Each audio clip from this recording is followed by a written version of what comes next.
The lantern was down to its last finger of oil, and Yenna knew that when it died, the men would come.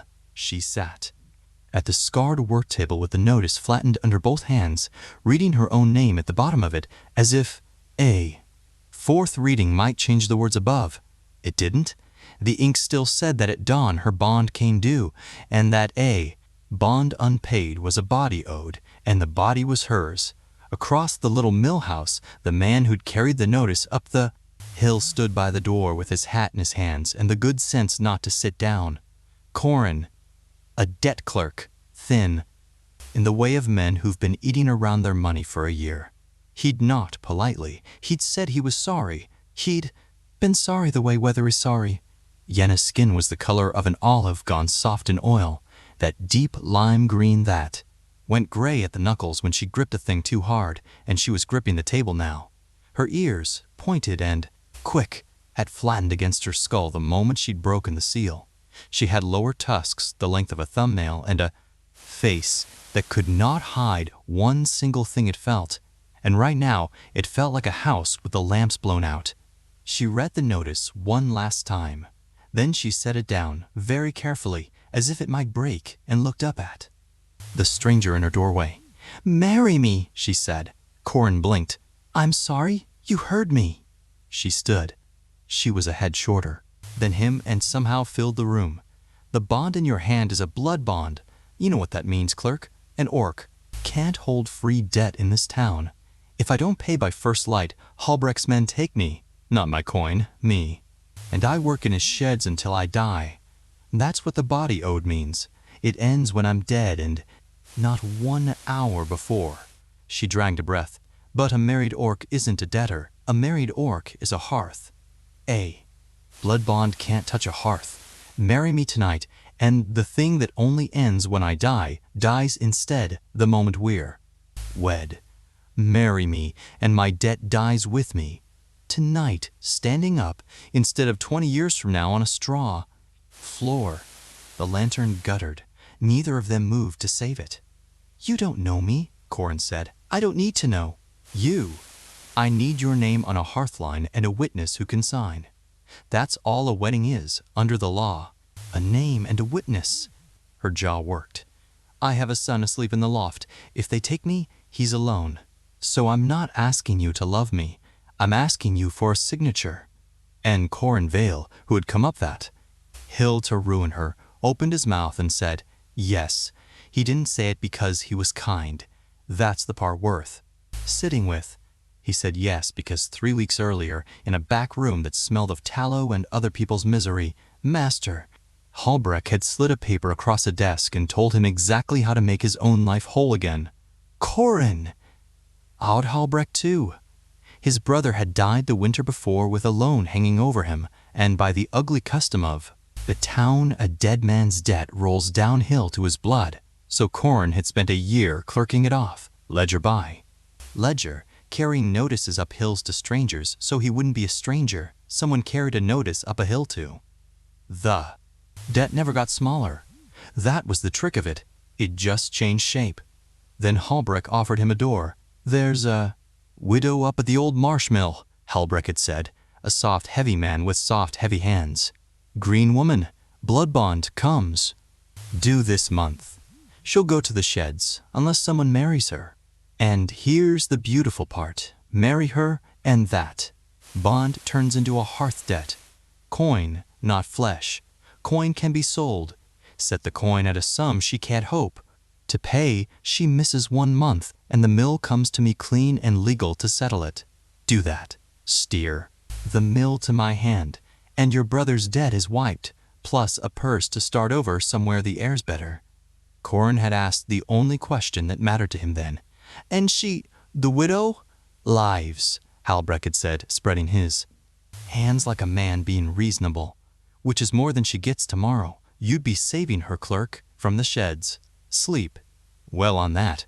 So that was the wrong reason. Not cruelty, something worse, because it was survivable to look at in a mirror.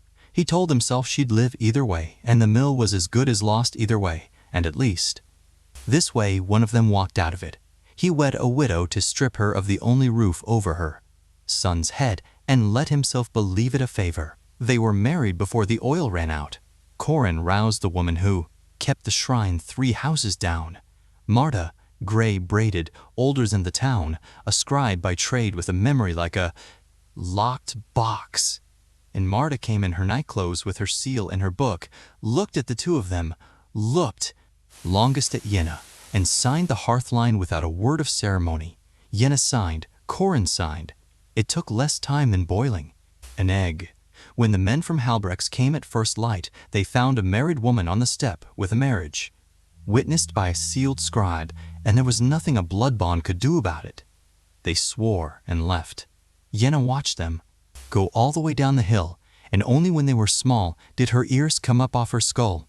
Then she turned to her new husband and said, "You'll sleep in the grain shed." The mill sat on the only fast water for a league, a squat wheel of a building where the whole valley brought its grain to be ground. Yenna's husband had built it up from a ruin. He'd been dead 5 months. She ran it now with a boy of 9 called Pell, green as his mother, ears too big for his head, forever underfoot, and an apprentice named Tok, 17, and broad as a door, who'd loved the dead man like a father and now watched Corin the way you watch a dog. That hasn't decided if it bites. Corin knew nothing about grinding grain. He learned it the way you learn a language by drowning in it. He learned that the millstone had to be dressed, the grooves recut with a chisel, or it burned the flour instead of cutting it. He learned that flour gets into everything, your hair, your teeth, the creases of your knuckles. So a miller's hands are always half white, ghost pale to the wrist, and you stop seeing it after a while. His hands went pale that first week and stayed that way, and the day he noticed he'd stopped scrubbing them clean, something in him went quiet. He told himself he was learning the mill, so he'd know what he was signing away. But he carried water for the boy. He fixed the loft ladder that Yenna had been meaning to fix for a month. He learned that Pell couldn't sleep unless someone left the lamp low, and one night when Yenna was out at the sluice, Corin left it low, without being asked, and Pell said, muffled from the dark, "Da used to do that," and Corin sat on the ladder for a while with a stone in his chest. Yenna gave him nothing. She fed him because a hearth feeds its own, and the law said he was hers, but she set his bowl down hard, and she watched him the way Tok did. She didn't trust the ease of it. A stranger who says yes to a green woman's proposal in the dark for a signature, wanting nothing. She'd buried a husband who trusted easy men, and she wasn't burying herself. "Why did you say yes?" she asked him one night, 3 weeks in, both of them white to the elbow, the wheel groaning outside. "You needed a name," he said. "Men don't give their name to a stranger's trouble for free." Her ears turned toward him, reading, "What's the price?" "Clerk, because there's always a price, and I'd rather know the shape of it now." He could have told her. He very nearly told her. Instead, he said, "There's no price." And she looked at him a long moment and said, "Liar," and went up the ladder to her son, and he sat with his flower ghost hands and hated the taste of the truth he was keeping. The first payment on the hearth debt came due at the new moon, and that was when the shape of the trap showed itself even to Yenna. Halbrecht had set the converted sum at 40 gold on a debt her husband had taken for 6. Corin knew the 6 because he'd seen the real book. The 40 was a wall built to be run into. The first month's installment alone was more coin than the mill cleared in a good quarter, and there hadn't been a good quarter since the man who built it died. "Miss one payment," the hearthline read, "and the whole sum falls due at once, and if a hearth can't pay a debt fallen due, the hearth's property answers for it." Yenna read the schedule and understood in one breath that marriage had not saved her from the sheds. It had only changed the sheds into a slower, gentler set of teeth. She sat down on the millstone and put her face in her flower-white hands, and Pell came and leaned against her, not understanding, only knowing. That night he did the sum every way he knew, and there was no way. The mill could not pay 40 gold, and Halbrecht did not want 40 gold. Halbrecht wanted the mill because it sat on the only fast water for a league, and a man who owned the only mill owned the price of bread for. The whole valley. Halbrecht had spent the year quietly hoarding grain in dry sheds, and if he had the grinding too, he could set his own price and starve anyone who argued.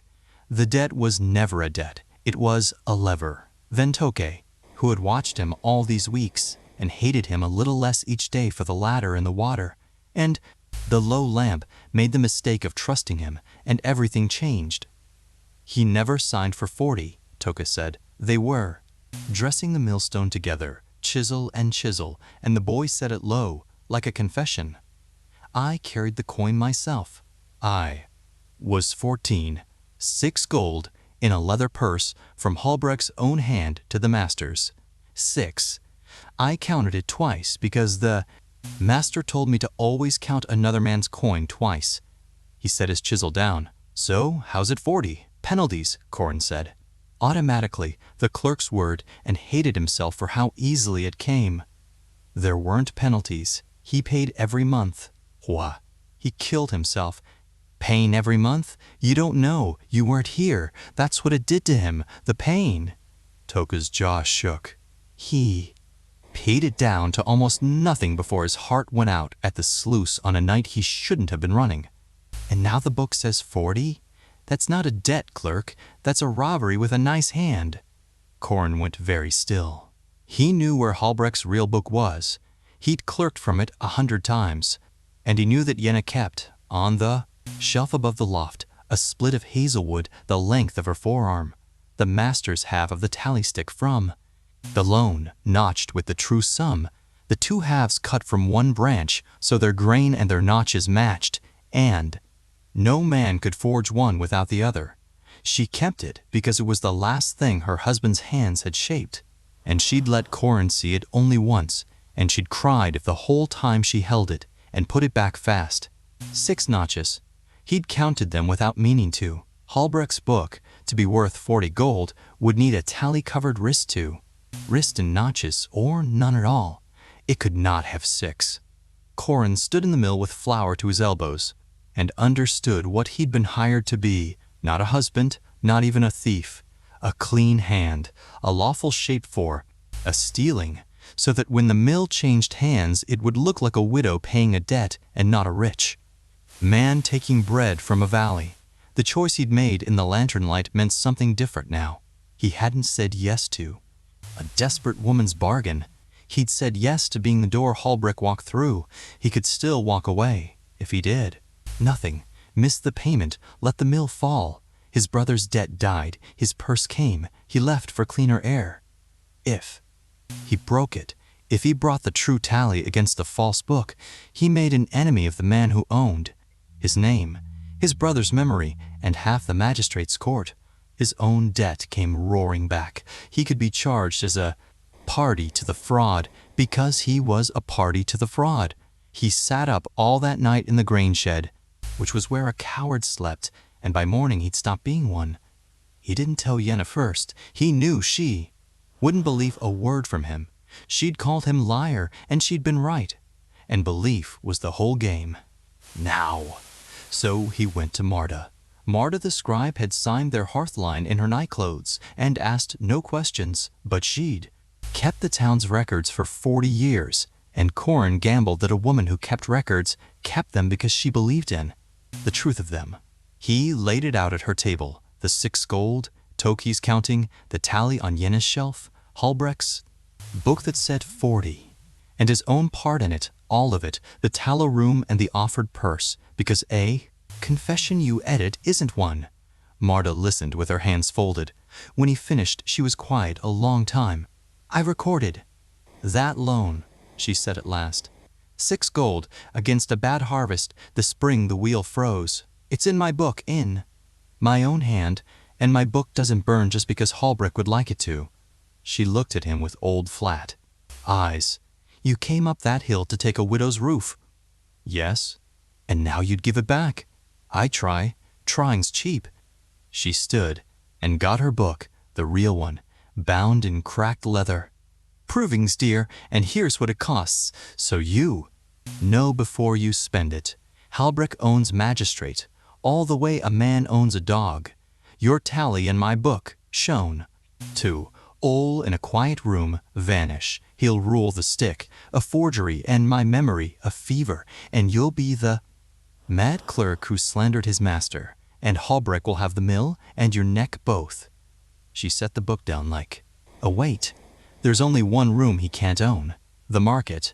Grain day, when the whole valley's in the square waiting to buy. Bread. They can barely afford because a fat man's been squeezing the price all year. You don't beat Halbrecht in a courtroom. You do it in front of the people he's been robbing, with more than one mouth telling it at once, so it can't be one madman's word. You'll need the boy who counted the coin, you'll need me, and you'll need the widow. And she's going to want to put that chisel through your skull, and she'll have earned the right, telling Yenna. Was worse than he'd braced for, and better. He told her at the work table where she'd proposed to him, the same table, and he didn't spare himself one word. The purse. The plan. The mill as good as sold from the night he said, yes. He watched her ears go flat, and her knuckles go gray, and her whole face light up with a fury. She didn't hide, and when he finished, she picked up the chisel off the bench, and he thought Marta had it exactly right. She didn't use it. She set it down, which was harder to watch than as she'd swung it. My husband, she said, very low, worked himself into the mill race paying 6 gold that was already paid. And you knew the book was a lie? And you married me anyway. You slept in my shed and left my son's lamp low, and you knew. I didn't know. At the start, I found the tally against the book after. That's not. He stopped. It doesn't make it less. I'm telling you because you're the only one who can't be replaced in this. It's your husband's tally. It's your husband's name they're robbing. I can't fix it without you, and I don't deserve to ask you, and I'm asking. You're asking me to trust you. Her voice cracked on it. You, in front of the whole valley, to stand up beside a man who came to take my roof. No, Corin said. I'm asking you to trust the tally. I just happened to be holding the door open. That reached something. He saw it land. She looked at the hazel stick on its shelf, the last thing her husband's hands had. Shaped. 6 honest notches in it. And she looked at her son asleep in the loft, and she looked a long time. At the man she'd married for a signature. If you run, she said, when it gets hard, if you save your own neck and leave us in that square, I won't. You will have to prove that. Standing up, in front of everyone. And it will cost you more than it costs me, because they already hate me for being green, so I've nothing left to. Lose that they can take. You have everything to lose, so I'll believe you when I see you lose it. She picked up the tally and pressed it into his flower-white hands, hers over his, green over pale. Don't drop this. It's all he left us. That's still true. Grain day came under a hard, bright sky, and the square filled the way it always filled. Carts and elbows, the smell of animals, and under all of it, the low, ugly hum of a valley that couldn't afford its own bread. Halbrecht's men had the grain stall, and Halbrecht's price was up again, and people were counting coins they didn't have and looking at their children. Corin had spent 3 days building the only thing that could stand up in that square. Witnesses. Not one voice. Many. Toke was there, who had carried the 6 gold at 14 and would say so. Marta was there with her leather book that named the true sum in her own 40-year hand. 2 other farmers were there, quiet men, who'd borrowed from Halbrecht and been ballooned the same way and never dared say it out loud, because who believes one drowning? Man over a rich one. There was Pell, because a 9-year-old's face is a hard thing for a crowd to watch get robbed. And there was the tally, 6 honest notches, and its match that only Halbrecht's strongbox held. Magistrate Ole was there because grain day was court day, and Halbrecht was there because Halbrecht liked to watch his prices climb. Yenna climbed onto the edge of the well in the center of the square, green in the hard light, and the hum turned mean the way crowds do, and she let it, and when it had spent itself, she said, loud and flat, Halbrecht's book says, my husband owed 40 gold. My husband borrowed 6. And she held up the tally. It might have died there, a green widow with a stick against a magistrate's dog. Halbrecht smiled his soft, heavy smile and said, "Forgery," said "fever," said the sad green woman, exactly as Marta had promised. Then Toke stood up on a cart and said he'd carried the 6 himself and counted it twice because the master taught him to count another man's coin twice, and here was the leather purse it came in, and here was Halbrecht's own house mark stamped in the leather. Then Marta opened her book and read the loan in her own hand, 6 gold. The spring the wheel froze and said her book didn't take fever. Then the 2 quiet farmers stood, first one and then seen. The first survive it, the other, and each said a small sum ballooned into a ruinous one, the same trick, the same hand. And the crowd's mean hum changed its direction the way a river changes when the rain starts upstream, because every soul in that square had counted a coin they didn't have that very morning, and they were beginning to understand why. And then Halbrecht, who could feel it turning, played his last card, and it was Corin. "That man," Halbrecht said, pointing, and his voice carried, "is my clerk. He married the widow on my instruction. He was to bring me the mill. Ask him, ask my own man, whether this is a debt or a scheme, and hear him say debt, for I hold his brother's note, and his neck besides." The square looked at Corin. Yenna looked at Corin. This was the cost. This was the standing up in front of everyone, the losing of everything that she'd said she would only believe when she saw. Corin climbed onto the well. He go beside his wife.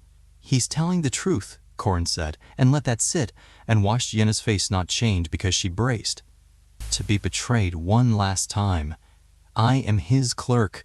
He offered me my brother's debt wiped and a purse to start over if I married this woman and steered her mill into his hand, and I said yes." He heard the crowd draw in.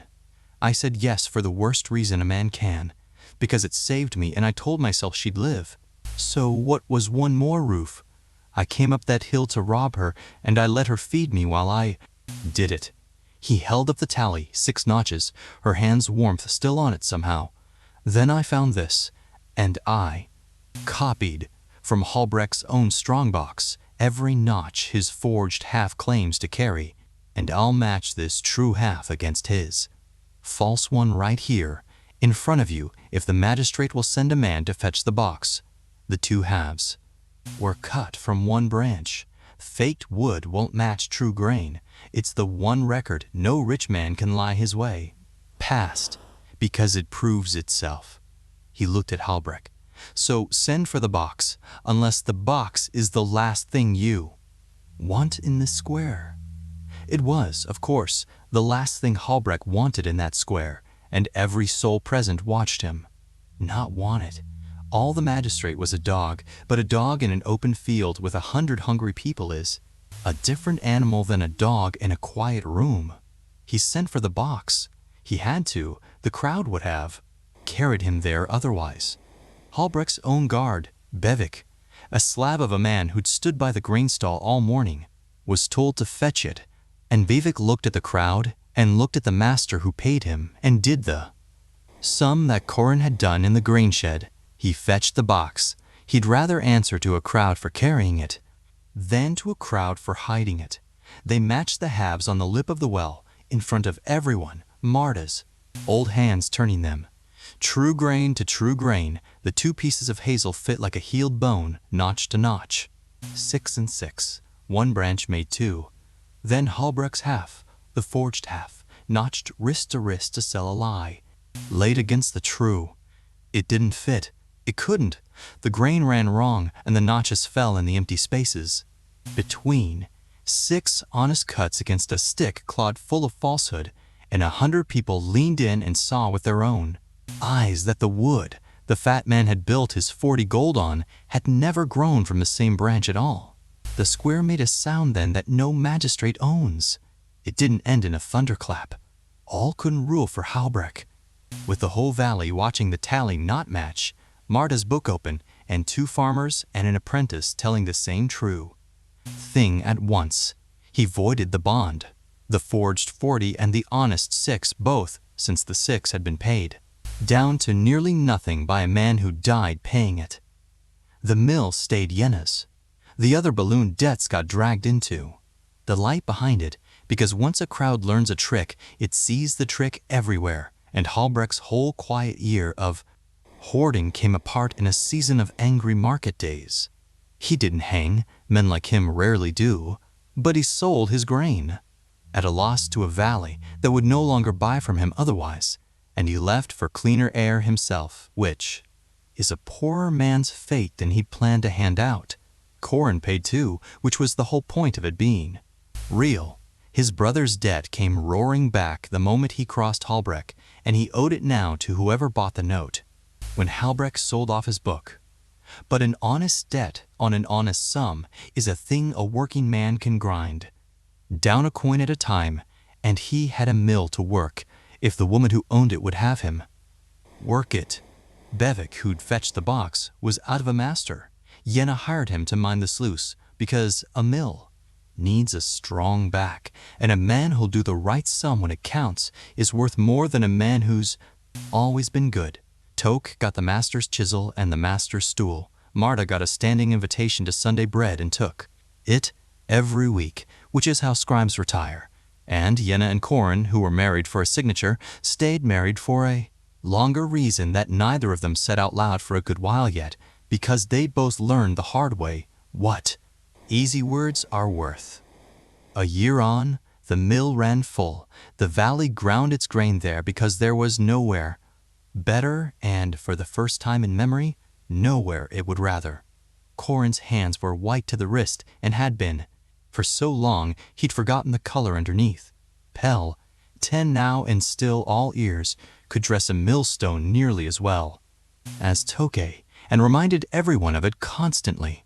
On the shelf above the loft, the hazel tally sat where it had always sat, but Yenna had done a thing with it. She'd fit the two matched halves back together, the true half, and, once the court released it, Halbrecht's false one planed clean of its lies and recut, and she'd pegged them into one whole stick again, 6 honest notches running unbroken across the seam, and hung it over the door, not as grief now, as a thing that had been broken and made to match.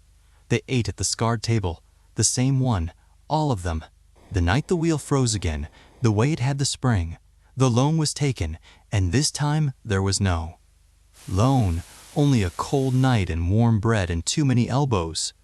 Corin passed the loaf, and his hand brushed Yenna's, green, over pale, flour on both, and she didn't set it down hard. She let it stay. "You still sleeping in the grain, shed clerk?" Toke asked, grinning, because he'd earned the right to. "That's between the clerk and the lady of the hearth," Yenna said, and her ears did a thing they only did when she was pleased and didn't want to show it, and Pell made a noise of deep disgust, and the whole table laughed, and outside the frozen wheel groaned and held. Corin looked at the tally over the door, 6 honest notches on a stick made whole, and thought about the wrong reason he'd come up that hill, and the right one he'd stayed for, and how a man doesn't get to choose the door he walks through, only whether he holds it open once he's inside. He said yes for the wrong reason. He earned the right one a coin, a chisel, and a truth at a time. If you made it all the way here, thank you, truly. Tell me in the comments which moment hit you hardest, the proposal in the lantern light, the low lamp Corin left for Pell, or the tally that wouldn't match in front of the whole square. I read everyone. If this story earned it, give it a like so more people find it, and subscribe for the next tale in the Orc Bond saga. There's a green blacksmith and a runaway tax collector coming, and their bargain is even worse than this one. Stay a while. The wheel's still turning.